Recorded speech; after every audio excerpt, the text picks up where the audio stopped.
Number theory से total 3 question आते हैं और वो सारे के सारे क्वेश्चन मतलब सिंपल फॉर्मूले बेस पे रहते हैं, इतना कॉम्प्लिकेटेड नहीं रहता। और वो भी क्वेश्चन मतलब रिपीटेड क्वेश्चन आते हैं, मतलब रिपीटेड टॉपिक्स है, उसी टॉपिक से क्वेश्चन आते हैं, कोई अलग टॉपिक से कभी क्वेश्चन नहीं है। ठीक है,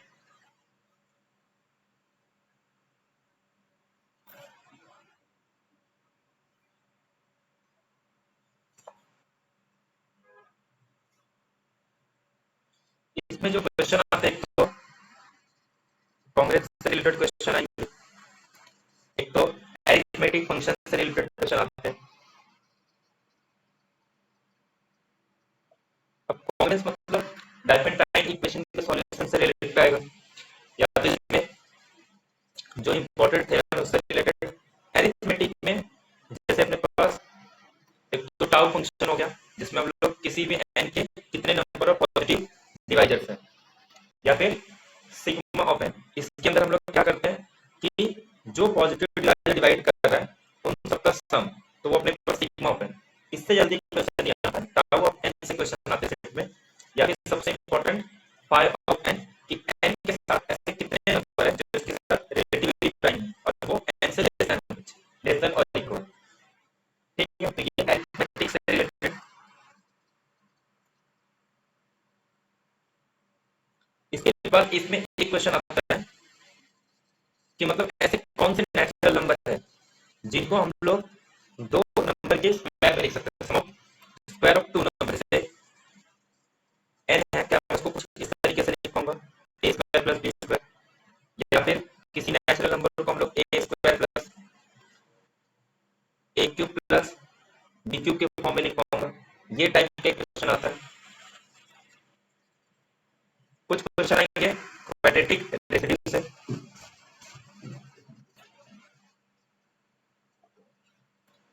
और कुछ क्वेश्चन आते हैं मोबियस फंक्शन से।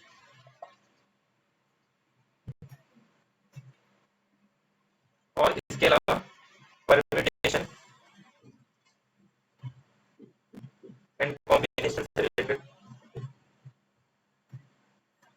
तो ये जो टॉपिक है यहीं से क्वेश्चन आते हैं। परम्यूटेशन कॉम्बिनेशन बहुत सारे टॉपिक आ जाते हैं जिसके अंदर जिससे अपने क्वेश्चन बनते हैं। Mobius function, quadratic residue, arithmetic और कॉम्बिनेशन, यहां से कंफर्म है, ये सब टॉपिक से मिला के 2 क्वेश्चन कंफर्म बन जाते हैं। ठीक है, तो एक एक करके हम लोग डिस्कस करते हैं।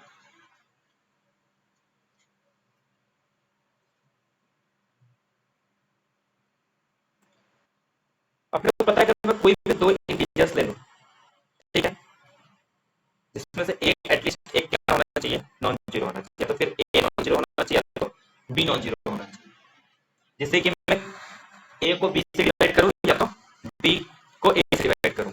ठीक है, तो एटलीस्ट इसमें से एक तो नॉन जीरो होना चाहिए, फिर ऐसे लिखते हैं कि दोनों एक साथ जीरो नहीं होनी चाहिए। तो ए भी अगर कोई भी इंटीजर है तो इसका मतलब क्या है कि अगर सपोज बी नॉन जीरो है और ए ग्रेटर देन बी है, तो हम लोग क्या कर सकते हैं, बी डिवाइड करेगा ए को, तो ए को हम लोग लिख सकते हैं बी क्यू प्लस आर। मतलब क्या होगा कि there exist a q r such that a is equal to b q plus r. और इसमें आर का कंडीशन क्या होता है कि आर या तो जीरो होगा या तो आर की वैल्यू लेस देन बी आएगी। तो ये अपने पास यूक्लिडियन एल्गोरिथम, अपने पास यूक्लिडियन का इंपॉर्टेंट थ्योरम है। किसी भी दो नंबर को अगर कोई भी दो इंटीजर में ले रहा हूं तो उनको इस फॉर्म में लिखा जा सकता है, मतलब there exist q and r. इसमें से क्यू को क्या बोलते हैं हम लोग, क्वोशंट, और आर को क्या बोलते हैं, रिमाइंडर बोलते हैं। तो सबसे पहला तो ये अपने पास इंपॉर्टेंट है। इसके बाद अगर मान लो कोई भी दो इंटीजर गिवन है, अपने को जीसीडी पता है, एलसीएम पता है, तो कोई भी दो इंटीजर है, सेम कंडीशन कि दोनों एक साथ जीरो नहीं होने चाहिए। पहले इसको सिंपल पॉजिटिव इंटीजर के लिए करते हैं, बाद में उसको जनरलाइज करते हैं कि अगर ए भी कोई भी इंटीजर है तो there exist m n such that कि a m plus b n को मैं लिख सकता हूं जीसीडी ऑफ ए बी। ये सबसे इंपॉर्टेंट है कि कोई भी दो इंटीजर ले लो, there exist m n such that कि उनका लीनियर कॉम्बिनेशन उनके जीसीडी के इक्वल आता है। ठीक है, कोई भी दो इंटीजर ले लो तो देयर एग्जिस्ट एम एन,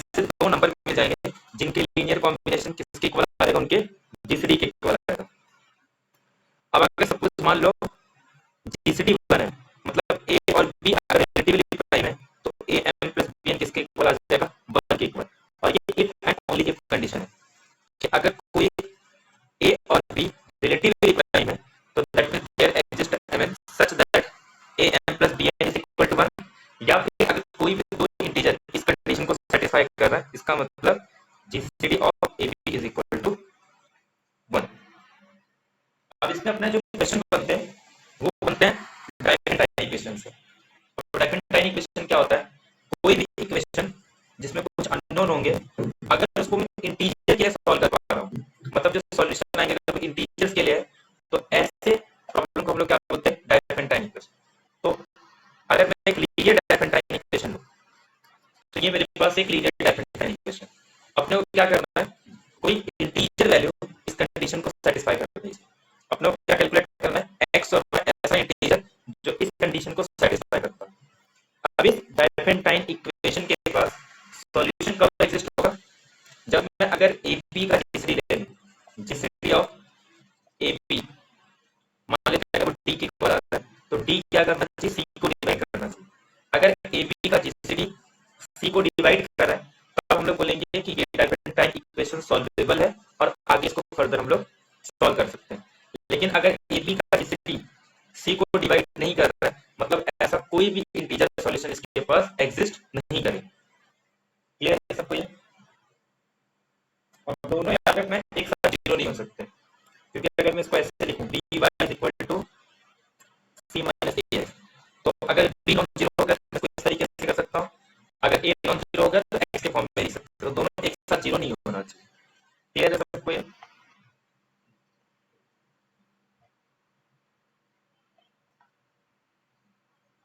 तो इसका मतलब किसी भी लीनियर डाइफरेंटाइन इक्वेशन के पास सॉल्यूशन कब एग्जिस्ट करेगा, जब उनका जीसीडी क्या होना चाहिए, सी को डिवाइड करना चाहिए।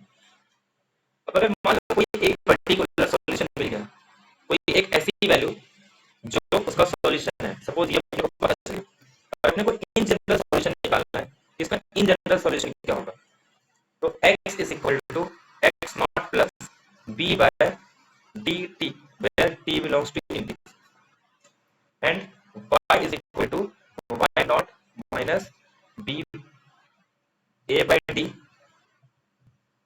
तो ये अपने पास जनरल सॉल्यूशन कि अगर एक पर्टिकुलर सॉल्यूशन मिल गया अपने को, तो उस पर्टिकुलर सॉल्यूशन का यूज करके हम लोग किसी भी लीनियर डाइफरेंटाइन इक्वेशन का जनरल सॉल्यूशन निकाल सकते हैं। अब ये कैसे मिलेगा, तो इसमें हम लोग यूक्लिडियन एल्गोरिथम का यूज करके ये कैलकुलेट करते हैं कि एक पर्टिकुलर सॉल्यूशन के लिए अपने को यूक्लिडियन एल्गोरिथम यूज करना है, और उसके बाद एक पर्टिकुलर सॉल्यूशन मिल गया, उसके बाद जनरल सॉल्यूशन ऐसे कैलकुलेट कर सकते हैं। अब इसी में क्या होता है, अगर जीसीडी किसी दो वैल्यू की बने, मान लो ए बी का जीसीडी बना रहा है, उस केस में सॉल्यूशन कैसा आ जाएगा, यहाँ से डी हट जाएगा और सॉल्यूशन से x is equal to x not plus bt और y is equal to y not minus at। इस फॉर्म में अपना आंसर आता है कब, जब जीसीडी ए और बी का बना आएगा। यहाँ तक क्लियर है सबको?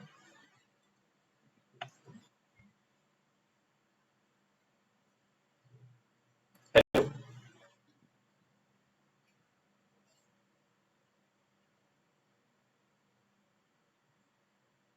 हेलो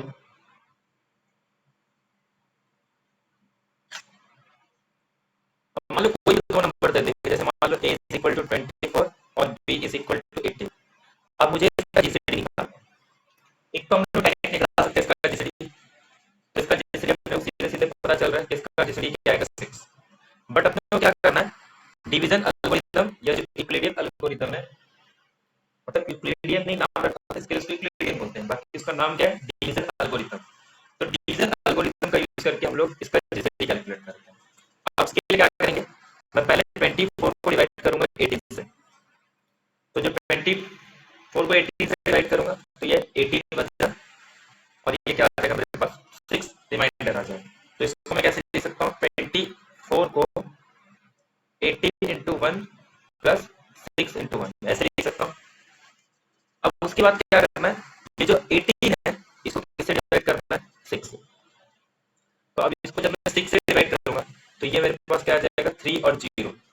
अब ये जैसे 0 आ जाएगा ना, अब इसको स्टॉप करना है, तो अब यहाँ पे 80 को मैं कैसे लिख पा रहा हूँ, 6 इंटू 3 प्लस 0। जब ये 0 आ जाएगा तो वहां पे अपने को स्टॉप करना है, और इसके जस्ट ऊपर इसी को हम लोग क्या बोलते हैं, ये अपने पास जीसीडी आ जाता है। तो यहाँ से हम लोग क्या बोलेंगे कि 6 is a GCD of 24 and 80। तो ये 0 के जस्ट ऊपर वाला रहेगा, या फिर जहां पे 0 आता है उसके पहले वाले रिमाइंडर को हम लोग क्या बोलेंगे कि वही अपना जीसीडी होगा। तो अब क्या करना है, ये तो अपने पास आ गया जीसीडी,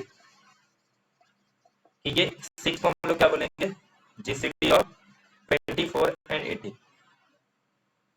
अब ऐसे लिखने का बेनिफिट क्या होता है कि जो एक सॉल्यूशन की हम लोग बात कर रहे थे ना, कि अगर मैं डाइफरेंटाइन इक्वेशन बना रहा हूं जिसमें 24x plus 18y is equal to यहाँ पे सम c होगा, तो इसका जो ये x और y है ना, एक सॉल्यूशन यहाँ से मिल जाता है। अब ये कैसे मिलेगा, तो ये 6 को मैं कैसे लिख सकता हूँ, 24 माइनस 18 इंटू 1। तो इसको मैं ऐसे लिख सकता हूँ 24 इंटू 1 प्लस 18 इंटू माइनस 1। तो अगर मैं इसको कंपेयर करूँ 24 इंटू एक्स प्लस 18y से, तो एक पर्टिकुलर सॉल्यूशन मिल जाएगा कि x not y not is equal to 1 and minus 1। Clear है सबको? तो एक सॉल्यूशन अपने को यहाँ से मिल जाता है कि x नॉट y नॉट की एक वैल्यू क्या आएगी, 1 और माइनस 1। ठीक है,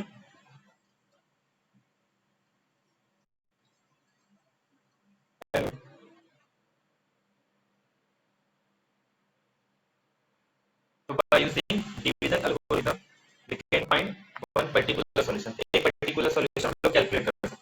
अब एक पर्टिकुलर सॉल्यूशन मिल गया तो इसका जनरल सॉल्यूशन हम लोग निकाल सकते हैं। क्लियर है सबको ये?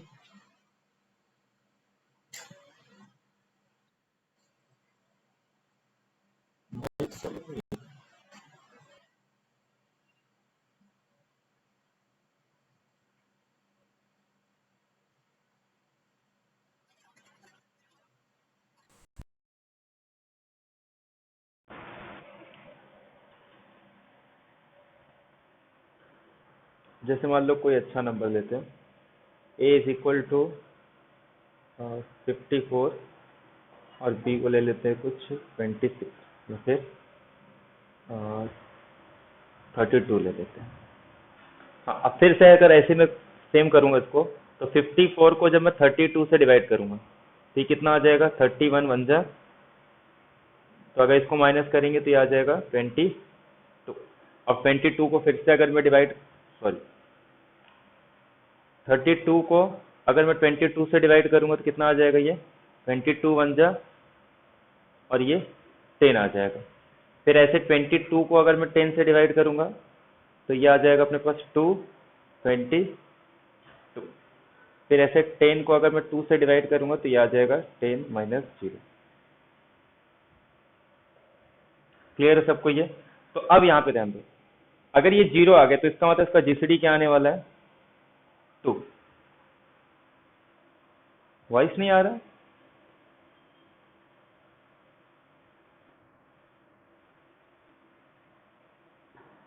हेलो,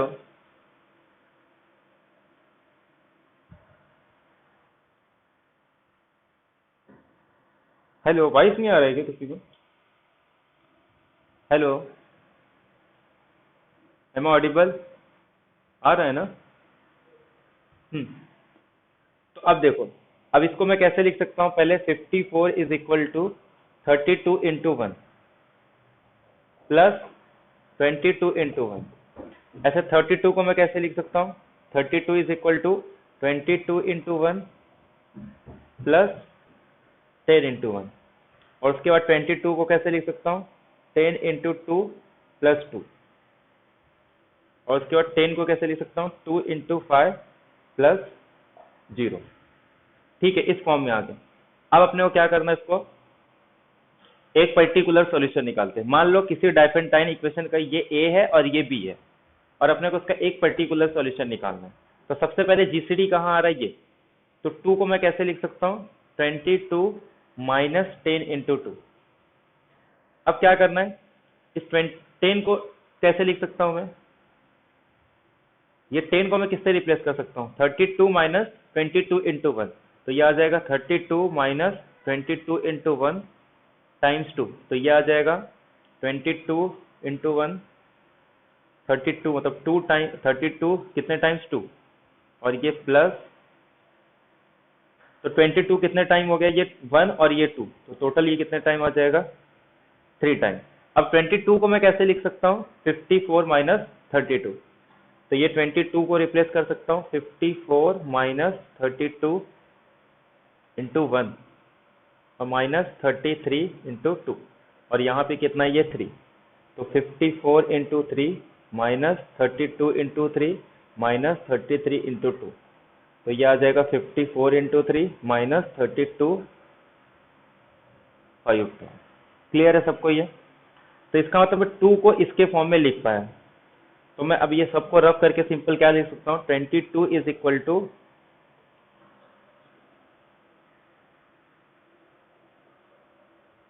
54 इंटू 3 माइनस 33 इंटू 5, इसको मल्टी 162 और ये 165, अरे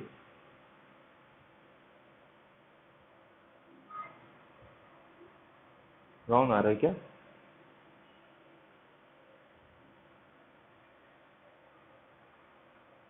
कहाँ मिस्टेक हुआ,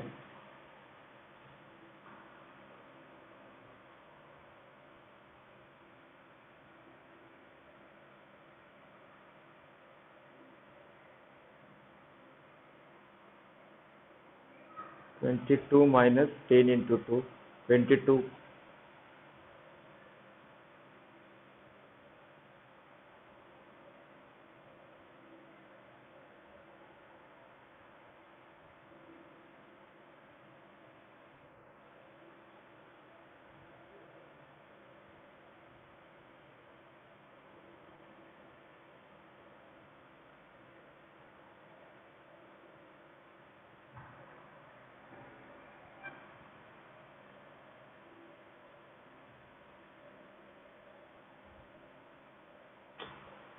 ये 32 है ना, क्लियर है सबको ये?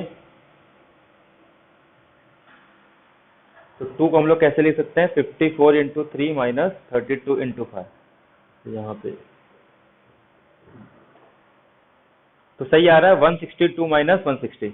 तो ये अपने पास मतलब क्या हो रहा है कि अगर कोई भी दो नंबर है 54A और B, तो हम लोग क्या लिख सकते हैं, जीसीडी को उसके लीनियर कॉम्बिनेशन में लिख सकते हैं, तो MA प्लस NB, तो M की वैल्यू यहाँ से क्या आ गई अपने पास, M इज इक्वल टू 3 और B इज इक्वल टू, इसको मैं ऐसे लिख सकता हूँ ना, -5, तो B की वैल्यू आ जाएगी -5, M और N, तो ये अपने पास एक पर्टिकुलर सॉल्यूशन आ जाएगा। अगर कोई डाइफेंटाइन इक्वेशन का ये A और B गिवन है, तो ये अपने को एक बार जीसीडी मिल जाएगा। मान लो यहाँ पे अगर कुछ 2 के प्लेस पे कुछ और दिया है, तो हम लोग उसी नंबर से उसको मल्टीप्लाई कर देंगे। मान लो 2 के प्लेस पे अगर ये 4 गिवन होता, तो पूरे नंबर को 2 से मल्टीप्लाई कर देते।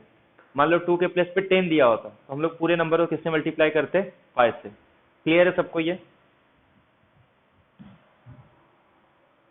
बस ये लिखने आना चाहिए कि किसी भी जीसीडी को इस एबी के लीनियर कॉम्बिनेशन में लिखना, और ये जो एम एन आएगा यही अपने पास एक पर्टिकुलर सॉल्यूशन होगा।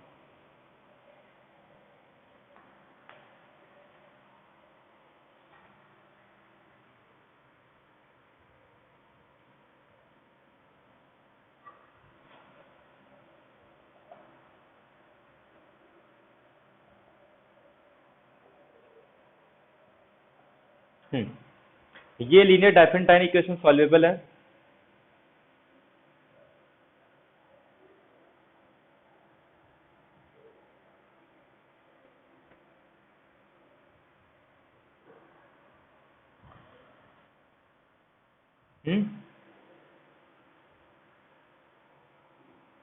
सॉल्वेबल है ये।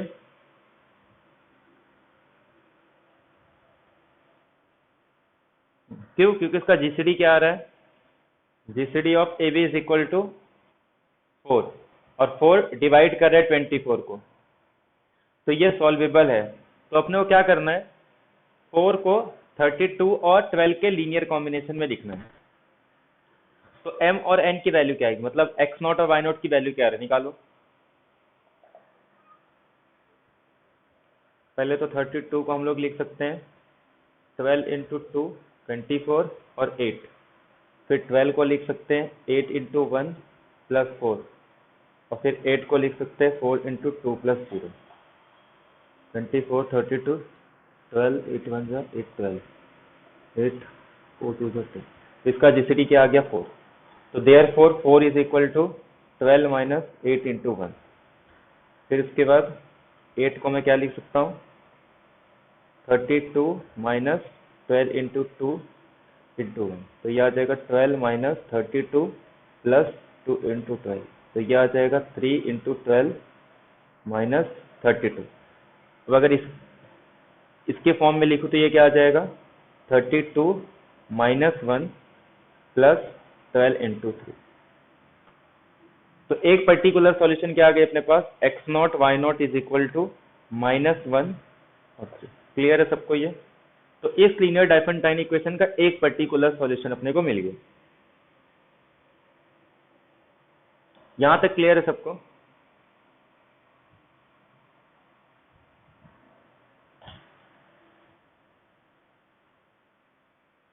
अब ये पर्टिकुलर सॉल्यूशन मिल गया। अब इसका जनरल सॉल्यूशन चाहिए तो x is equal to x not plus b by d t, और ऐसे y not is equal to y not minus a by d T.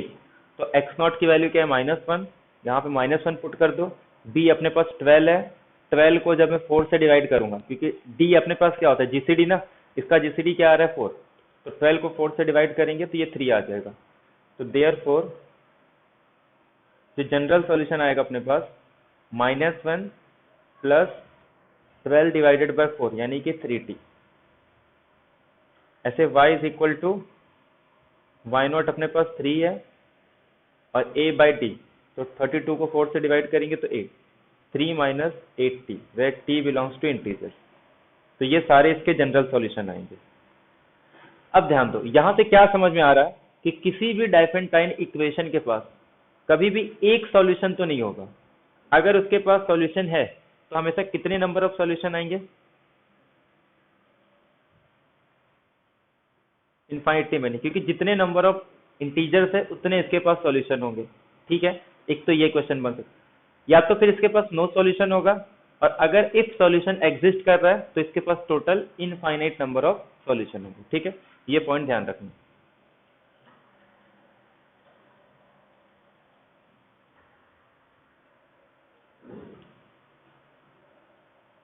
अब देखो,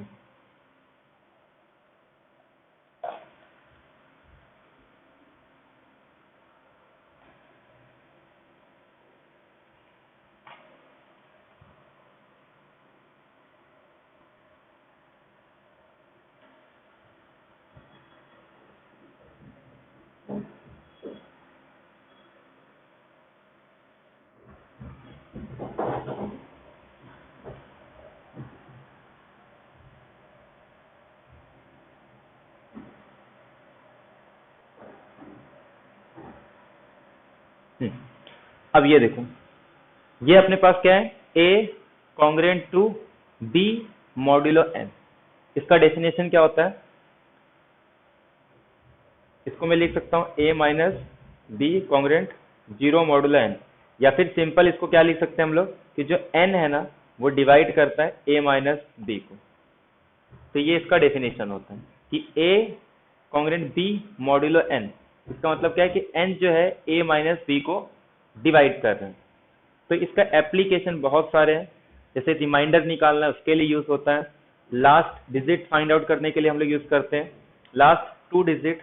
तो ये इसके एप्लीकेशन का यूज करके हम लोग नंबर थ्योरी के अंदर बहुत एप्लीकेशन है इसका। ठीक है, अब मान लो अपने को ए एक्स बी मॉड्यूलो एन ऐसा कोई लीनियर कॉन्ग्रेंस गिवन है, और अपने को क्या करना है इसका सॉल्यूशन कैलकुलेट करना है। तो इसके पास सॉल्यूशन कब एग्जिस्ट करेगा? जब GCD of a n is equal to d, अगर ये डिवाइड कर रहा है बी को।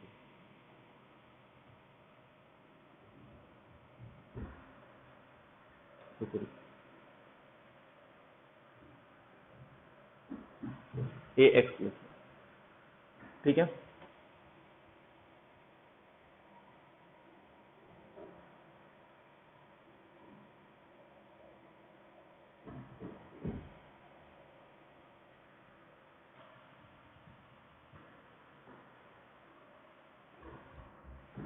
विजिबल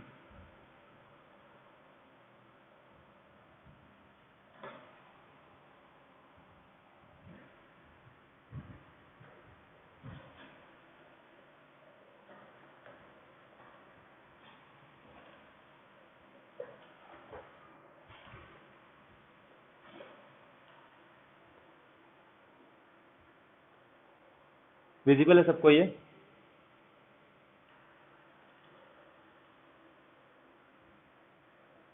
हेलो,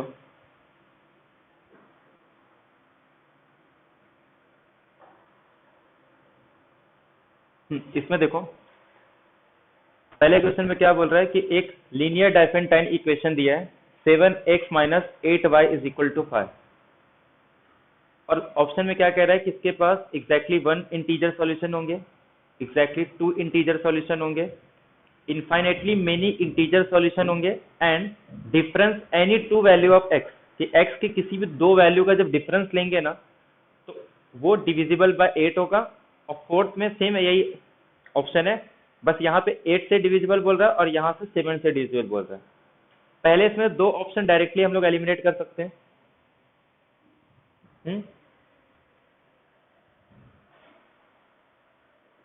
हेलो, यहाँ से दो ऑप्शन को डायरेक्टली एलिमिनेट कर सकते हैं हम लोग।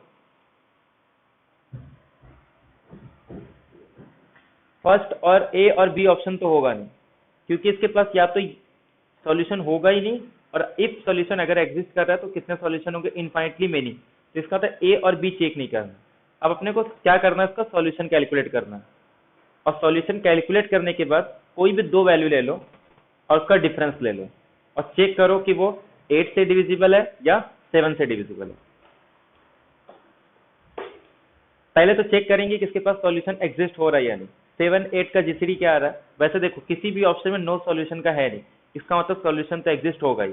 7 8 का जीसीडी क्या आ रहा है अपने पास 1, और 1 क्या कर रहा है, ये साइन को भूल जाओ, सिर्फ 7 8 का जीसीडी लो, और 1 5 को डिवाइड कर रहा है, तो इसका मतलब इसके पास सॉल्यूशन एग्जिस्ट करेगा। अब क्या करना है, यूक्लिडियन का यूज करके डायरेक्टली इसका सॉल्यूशन कैलकुलेट कर सकते हैं, बट इसमें पर्टिकुलर सॉल्यूशन की जरूरत नहीं है। ध्यान दो थोड़ा, जब हम लोग सॉल्यूशन निकालते हैं तो कैसे रहता है, x is equal to x not plus b by d t, y is equal to y not minus a upon d t, ये सॉल्यूशन है ना।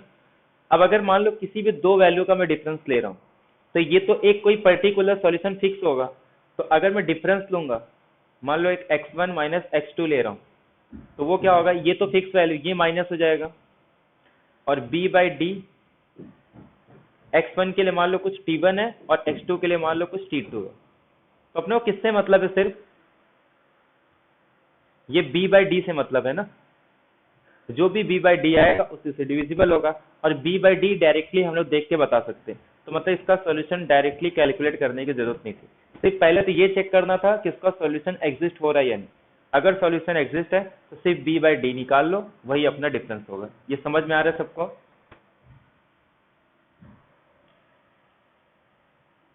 हेलो,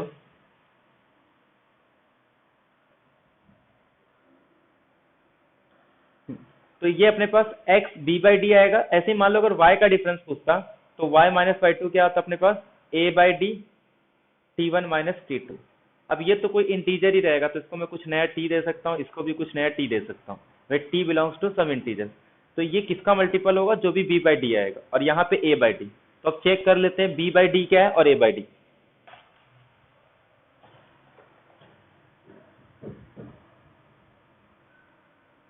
तो जीसीडी तो अपना 1 है, तो इसका तो सिर्फ क्या चेक करना है, b और a।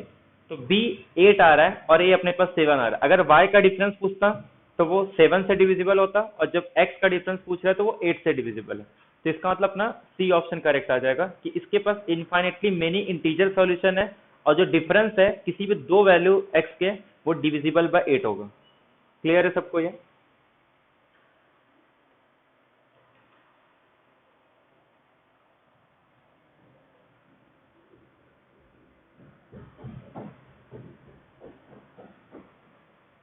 हेलो, 690 क्लियर है सबको?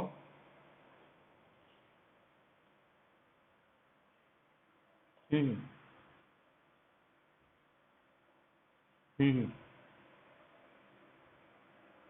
डिफरेंस बोला है वो, क्वेश्चन ऑप्शन में पूछा है।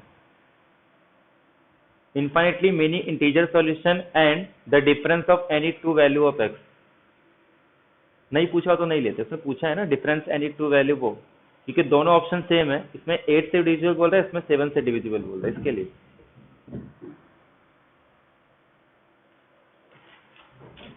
हम्म,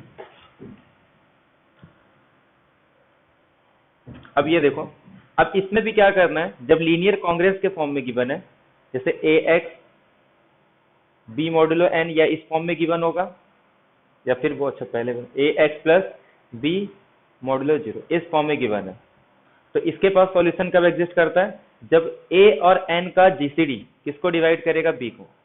तो जीसीडी ऑफ ए एन अगर डिवाइड कर रहा है बी को, तो इसके पास सॉल्यूशन एग्जिस्ट करता है, ठीक है। इसको प्रूव करने के लिए हम लोग किसका यूज करते हैं, लीनियर डायफेंटाइन इक्वेशन का यूज करते हैं। इसका डेफिनेशन क्या बताया था मैंने, कि इसका मतलब होता है एन डिवाइड करेगा किसको, ए माइनस बी को। तो जब मैं a x B modulo N लिख रहा हूं, तो इसका मतलब क्या है कि जो एन है वो डिवाइड कर रहा है ए एक्स माइनस बी। और डिवीजन एल्गोरिथम क्या कहता है कि जब एन किसी भी नंबर को डिवाइड कर रहा है, इसका मतलब इसको लिख सकता हूं मैं a x minus b is equal to n times q, और रिमाइंडर क्या आएगा उसका, 0। तो ये इसको मैं किस फॉर्म में लिख सकता हूँ, इसको ये साइड लेके आ सकता हूँ, a x minus n into q plus, ठीक है। तो ये किसके फॉर्म में आ गया, a x plus n into minus q is equal to b. ये क्या है अपने पास, लीनियर डायफेंटाइन इक्वेशन है ना। ये इसको ए बोल दो, इसको बी बोल दो, ये कुछ एक्स रहेगा और ये कुछ अपने पास वाई होगा, और ये बी।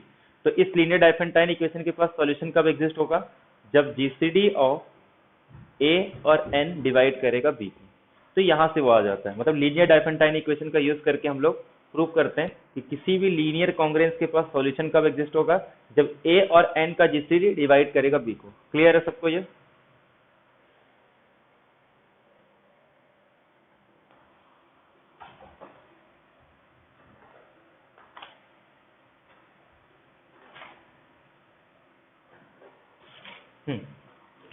तो अब इसमें देखो क्या कह रहा है कि which of the following linear equation has a no solution.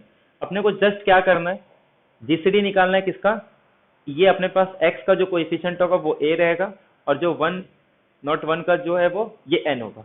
तो 2 और 1 नॉट 1 इसका जीसीडी क्या आने वाला है, 1, क्योंकि ये प्राइम नंबर है तो 1 आएगा। तो 1 तो डिवाइड, हर एक नंबर को डिवाइड कर रहा है, तो मतलब इसके पास सॉल्यूशन है। 3 और 1 2 3 का क्या आने वाला है, 3 ना, क्योंकि ये भी 3 से डिविजिबल है, ये भी 3 से डिविजिबल है, हाँ। और 3 4 को डिवाइड नहीं कर रहा है, तो यही अपना सॉल्यूशन आ जाएगा, ठीक है। बाकी 4 और 67 ये भी प्राइम नंबर है, तो इसका भी जीसीडी 1 आ जाएगा। 5 प्राइम नंबर है, तो 5 का 12 के साथ भी जीसीडी 1 आ जाएगा। तो बचा क्या, सिर्फ बी ऑप्शन। 3 और 1 2 3 का जीसीडी 3 होता है, और 3 बी को डिवाइड नहीं कर रहे हैं, तो therefore b has a no solution. Clear है सबको।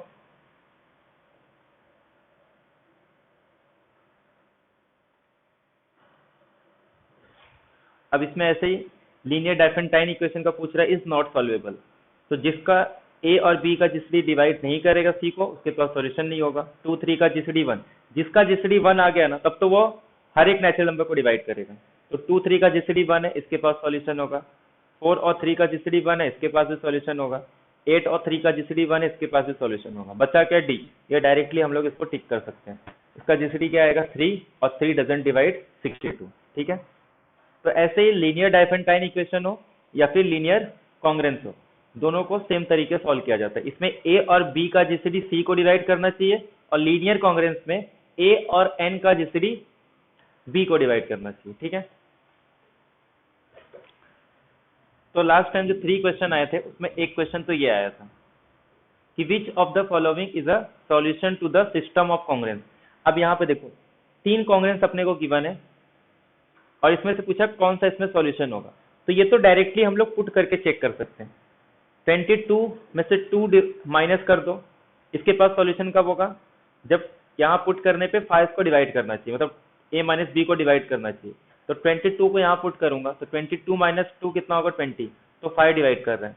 यहाँ पे रखूंगा तो 19 आएगा, तो 4 डिवाइड नहीं कर रहा है, तो एलिमिनेट। 27 रखूंगा तो 25 आएगा, डिवाइड कर रहा है। यहाँ पे रखूंगा तो 27 माइनस 3 24, ये भी डिवाइड कर रहा है। लेकिन जब यहाँ पे रखूंगा तो 27 माइनस 1 कितना आ जाएगा 26, और 3 26 को डिवाइड नहीं करता है। ऐसे 47 रखो, फर्स्ट वाले में डिवाइड करेगा, सेकेंड वाले में भी डिवाइड करेगा, लेकिन थर्ड वाले में 46, और 3 46 को डिवाइड नहीं करता है। 67 रखेंगे तो हर एक कंडीशन को सेटिस्फाई करेगा। 67 माइनस 2 5 डिवाइड कर रहा है 65 को, 67 माइनस 3 64, 4 डिवाइड कर रहा है 64 को, 67 माइनस 1 66, 3 डिवाइड कर। तो ये ऑप्शन से हम लोग चेक कर सकते थे कि डी ऑप्शन इसका सेटिस्फाई होगा। ठीक है, क्लियर है सबको ये? तो ये अपने पास है, या तो लीनियर कॉन्ग्रुएंस होगा या तो लीनियर डाइफेंटाइन इक्वेशन। तो पहला टॉपिक क्लियर है सबको, लीनियर डाइफेंटाइन इक्वेशन या लीनियर कॉन्ग्रुएंस।